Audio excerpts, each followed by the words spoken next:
Sir ನಾಳೆ ಬೆಳಗ್ಗೆ ಹೋದರೆ ಎಲೆಕ್ಷನ್ ಇದೆ ಎಲ್ಲ ಕಡೆ ಅಂತಂದರೆ ಒಳ್ಳೆ ಉತ್ತಮ ಇಲ್ಲೇನು ಕಾರ್ಯಕ್ರಮ ಮಾಡಿದೆ ಈಗ ಯಾರು ಸರ್ ಇಲ್ಲಿ ಇವತ್ತು ಪವರ್ ಗ್ರಿಡ್ ಪವರ್ ಗ್ರಿಡ್ದಿಂದ ಅವರೆಲ್ಲ ಡೆಸ್ಕು ವಿಕಲಚೇತನರಿಗೆ ಅವ್ರಿಗೇನು ಬೇಕಾಗಿದೆ ಅಂತ ಎಲ್ಲ ಸಲಕರಣೆಗಳನ್ನ ಎಕ್ವಿಪ್ಮೆಂಟ್ಗಳನ್ನ ಏನು ಅಂಗನವಾಡಿಯವ್ರಿಗೆ ನಿಮ್ಮ ಏನು ಡ್ರಿಂಕಿಂಗ್ ವಾಟರ್ ಪ್ಯೂರಿಫೈಯರ್ನ ಆಮೇಲೆ ಟೂರಿಸಮ್ ಇದರಿಂದ ಇವತ್ತಿನ ದಿವಸ ಎಲ್ಲರಿಗೂ ಕೂಡ ಈ ಮೊಬೈಲ್ ಕ್ಯಾಂಟೀನನ್ನು ಇದೆಲ್ಲನೂ ಕೂಡ ಮಹತ್ವದಲ್ಲ.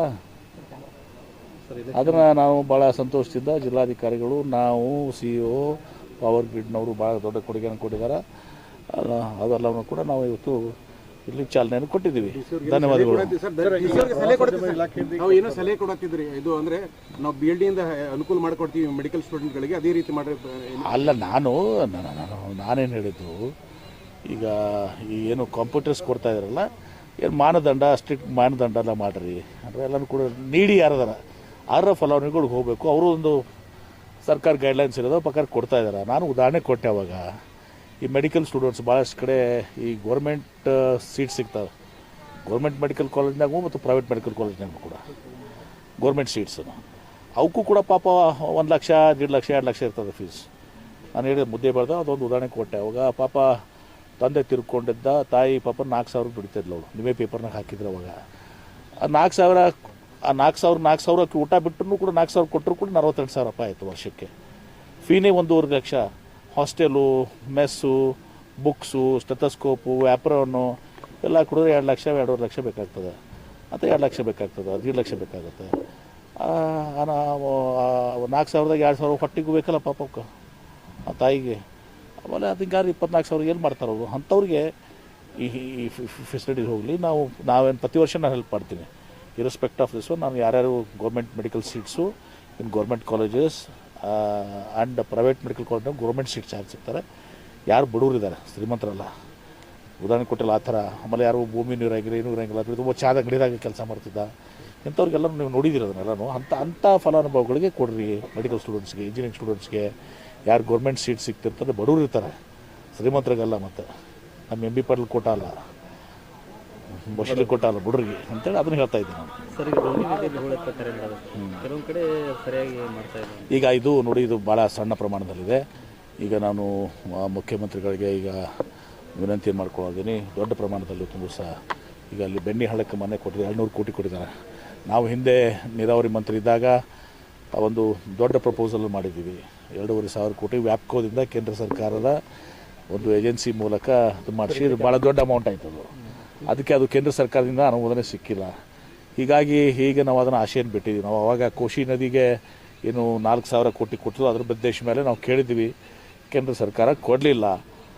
ಅದಕ್ಕೆ ಈಗ ರಾಜ್ಯ ಸರ್ಕಾರದಿಂದ ಒಂದು ಮಾಡ್ರೇಟ್ ಪ್ರೊಫೆಸಲ್ ಇಂಪಾರ್ಟೆಂಟ್ ಅದ್ರಾಗ ಫೇಸ್ ವೈಸ್ ಮಾಡಿಕೊಂಡು ಅದ್ರಾಗ ಪ್ರಮುಖವಾಗಿರುವಂಥದ್ದು 100-200 ಕೋಟಿ ರೂಪಾಯಿದೊಂದು ಇದನ್ನು ಕೂಡ ಮಾಡ್ತೀವಿ. ಇದು ಸರಿಯಾಗಿ ಕೆಲಸ ಆಗಿರೋದ್ರೆ ಅದನ್ನು ನಿಶ್ಚಿತವಾಗಿಯೂ ಕೂಡ CS ಇಲ್ಲೇ ಇದ್ದಾರೆ, ನಾನು ಅದನ್ನು ನಿರ್ದೇಶನ ಕೊಡ್ತೀನಿ.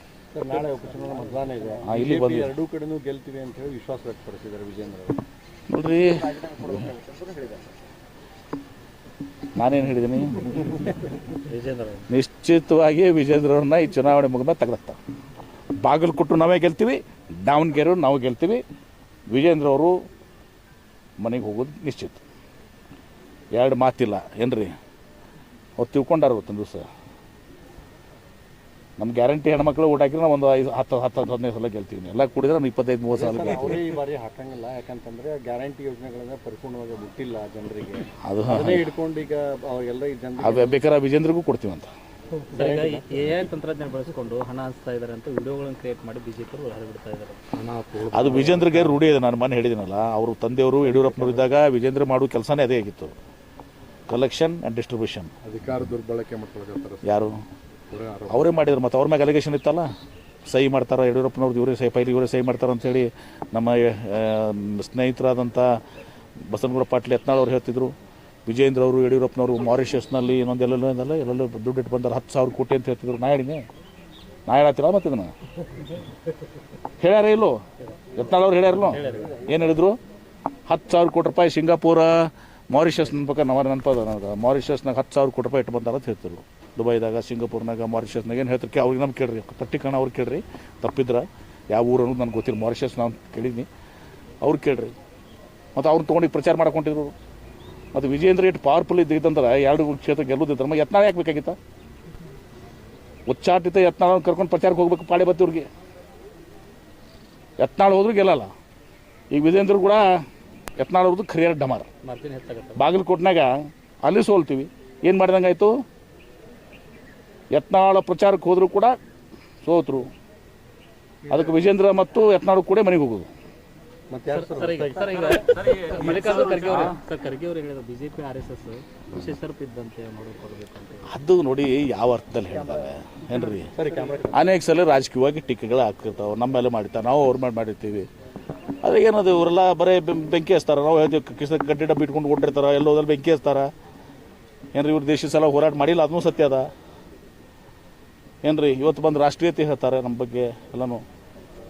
ಅಲ್ಲಿ ಇಂಡಿಯಾ ಗೇಟ್ನಾಗ ಹೋಗ್ರಿ ನೀವು. ಇಂಡಿಯಾ ಗೇಟ್ನಾಗ ಅಲ್ಲಿ ಯಾರ್ಯಾರು ಸ್ವತಂತ್ರ ಇದ್ರಾಗ ಪ್ರಾಣ ಕಳ್ಕೊಂಡ್ರೆ ಎಲ್ಲರ ಹೆಸರುಗಳದಾವೆ. ಅದಾವ 100 ಜನ ಮುಸಲ್ಮಾನರು ಅದಾವೆ. ಒಬ್ಬರೊಬ್ಬರದ್ರ ಹೆಸರು ಬೇಕಲ್ಲ BJP ಅವ್ರದ್ದು.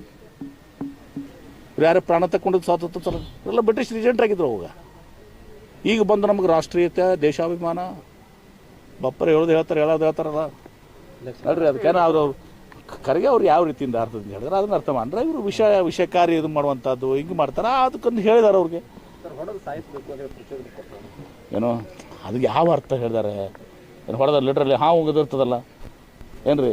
ವಿಷಕಾರಿ ಹಾವುಗಳು ಕುದು ಮಾಡ್ಬೇಕಂದ್ರೆ ಅವ್ರಿಗೆ ಇವ್ರು ನಿರ್ಮೂಲನೆ ಮಾಡಿರಿ ಇವ್ರನ್ನ ಅಂತ ಅಂದಾಗ ಅದು ಹೊಡೆದು ಕೊಲ್ಲ, ಲಿಟ್ರಲಿ ಹೊಡೆದು ಕೊಲ್ಲಂಗೆ ಏನದು ನಿಮಗೂ ಗೊತ್ತಿರ್ತದಲ್ಲ ಮೀಡಿಯಾದವ್ರಿಗೆ. ಸುಮ್ಮನೆ ನೀವು ಅದಕ್ಕೆ ಬಣ್ಣ ಹಚ್ತೀರಿ. ನೋಡಿ, ಕಾನೂನಾತ್ಮಕವಾಗಿ ಏನು ಕಾನೂನಿದೆ ಆ ಕಾನೂನಾತ್ಮಕ ಸತ್ಯವೋ ಅಸತ್ಯವೋ ಅದೇನಿದೆ ಕಾನೂನು ಕ್ರಮ ಕೈಗೊಳ್ತದೆ. ಅವ್ರು ಏನು ಮಾಡಿ ಅವ್ರಿಗೆ ನೋಡ್ರಪ್ಪ, ನಮಗೆ ಇದ್ರಾಗೆ ಏನು ಸಂಬಂಧ ಇಲ್ಲ. ನಮಗೆ ಅದು ಬಗ್ಗೆ ನಾವು ಕಮೆಂಟ್ ಮಾಡೋಕ್ಕೆ ಹೋಗಲ್ಲ. ಏನು ಕಾನೂನಿದೆ ಆ ಕಾನೂನು ಪ್ರಕಾರ ಏನು ಸತ್ಯ ಇದೆ ಅಸತ್ಯ ಇದೆ ಅದ್ರ ಮೇಲೆ ಕ್ರಮ ಆಗ್ತದೆ. ಸರ್ ಬೈ ಎಲೆಕ್ಷನ್ ನಿಮಗೆ ಮತ್ತು ಶಿವಾನಂದ ಪಾಟೀಲ್ರಿಗೆ ಮಧ್ಯೆ ಯತ್ನಾಳ್ ಹೇಳುವಂತ ಆಗಿತ್ತು. ಏನಾಗಿತ್ತು ರೀ? ಏನ್ರಿ? ಶಿವಾನಂದ ಪಾಟೀಲ್ ನಿಮ್ಮ ವಿರುದ್ಧ ಪ್ರಚಾರ ಮಾಡ್ತಾರೆ. ಯತ್ನಾಳ್ MP ಪಾಟೀಲ್ ಇಲ್ಲ, ನೀವು ಸ್ವಾಭಿಮಾನದ ವಿಚಾರ ಬಗ್ಗೆ ಮೊನ್ನೆ ಯತ್ನಾಳ್ ಅವ್ರಿಗೆ ಹೇಳಿದ್ರು. ತಪ್ಪು ಹೇಳಿನಾ? ಇಲ್ಲ, ನೀವು ತಪ್ಪು ಹೇಳಿಲ್ಲ. ಎಕ್ಸ್ಪೆಲ್ ಆದವರು ಮತ್ತೆ ಹೋಗಿ ಅಲ್ಲಿ ಪ್ರಚಾರ ಮಾಡ್ತಾರೆ. ಅದೇ ಸರ್, ನೀವು ಅವ್ರಿಗೆ ಸುಮ್ಮನೆ ಡೈರೆಕ್ಟ್ BJP ಹೋಗಲ್ಲ ಅಂತ ಕರ್ಕೋರಿ ಒಳಗೆ ಹೇಳಿ ಅದಕ್ಕೆ ಅವ್ರು ಯತ್ನಾಳ್ ವಿಜೇಂದ್ರ ನೇತೃತ್ವ ಚುನಾವಣಾ ಪದೇ ಹೇಳಿ ನಾವು ಬದು ಮಾಡಕ್ಕೆ ಹೋಗಲ್ಲ ಏನ್ರಿ? ಈ ಯತ್ನಾಳ್ ಹೋದ್ರು ಕೂಡ ಗೆಲ್ಲಲ್ಲ. ಮತ್ತೆ